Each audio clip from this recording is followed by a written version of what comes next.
పన్ను ఎగవేతదారులను పసిగట్టేందుకు artificial intelligence వాడుకోవాలని అధికారులను సీఎం చంద్రబాబు ఆదేశించారు. ఆదాయార్జన శాఖలపై సచివాలయంలో సమీక్షించిన సీఎం పన్ను చెల్లింపుల దగ్గర నుంచి రసీదులు, నోటీసులు జారీ ప్రక్రియ అంతా ఆన్లైన్లో జరగాలని సూచించారు. కొత్త ఆదాయ మార్గాలు వెతకాలని, ఆదాయం తక్కువగా ఉన్న చోట కారణాలు అన్వేషించి తగు చర్యలు చేపట్టాలని ఆదేశించారు. రాష్ట్రంలో సంక్షేమం, అభివృద్ధి కార్యక్రమాల కోసం సొంతంగా ఆదాయం పెంచుకునే అంశాలపై సీఎం ఆరా తీశారు. మున్సిపల్ శాఖ ఇచ్చిన ఆక్యుపెన్సీ సర్టిఫికెట్ల ద్వారా రాష్ట్రంలో 1000 మందికి పైగా బిల్డర్లు అసలు రిజిస్టర్ కాలేదని ఏఐ గుర్తించింది. అయితే తప్పనిసరిగా జీఎస్టీ రిజిస్ట్రేషన్ చేసుకున్న వారికే ప్రభుత్వం ఎలాంటి ఆమోదాలైనా తెలపాలని సీఎం చెప్పారు. అన్ని ఆదాయార్జన శాఖల్లోనూ ఇదే తరహా ప్రక్రియ అమలు చేసి పగడ్బందీగా పన్ను వసూలు చేయాలన్నారు. టెక్నాలజీని వినియోగించుకోవడం ద్వారా పన్ను చెల్లింపులు, అనుమతులు సులభతరం అవుతున్నాయనే విషయాన్ని వ్యాపారులకు తెలియజేయాలన్నారు.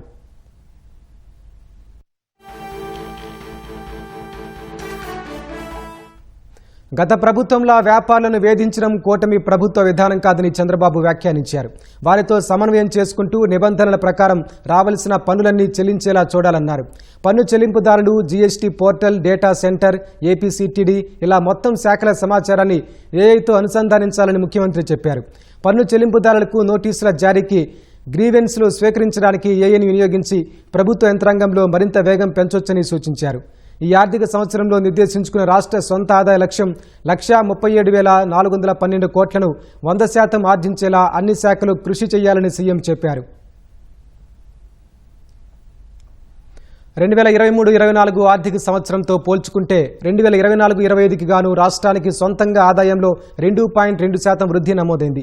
రాష్ట్ర ప్రభుత్వానికి పన్నుల రూపంలో వచ్చే ఆదాయంలో వృద్ధి 4.1% పెరగ్గా పన్నేతర ఆదాయం మాత్రం ఆశించిన స్థాయిలో లేదు.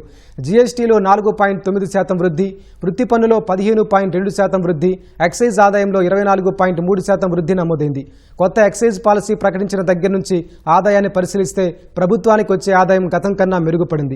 అక్టోబర్ 2024 నుంచి మార్చి 2025 వరకు 4,330 కోట్ల ఆదాయం రాగా దాదాపు 33% ఎక్సైజ్ ఆదాయం పెరిగింది. మున్సిపల్ శాఖలో 2023-24 కంటే 2024-25లో 500 కోట్లకు పైగా ఆదాయం అదనంగా వచ్చింది. పన్నులకు సంబంధించి ఇంకా సుమారు 2,500 కోట్లు బకాయిలు ఉన్నాయి. వీటిలో అత్యధికంగా కేంద్ర రాష్ట్ర ప్రభుత్వాల ఆస్తులకు సంబంధించిన పన్నులు, ఖాళీ స్థలాల పన్నులు అధికంగా వసూలు కావాల్సి ఉన్నాయి. మార్చి నెలలో 50% వడ్డీ రాయితీ ప్రకటించడంతో కేవలం 6 రోజుల్లోనే 240 కోట్ల ఆస్తి పన్ను వసూలైందని అధికారులు సీఎంకు వివరించారు.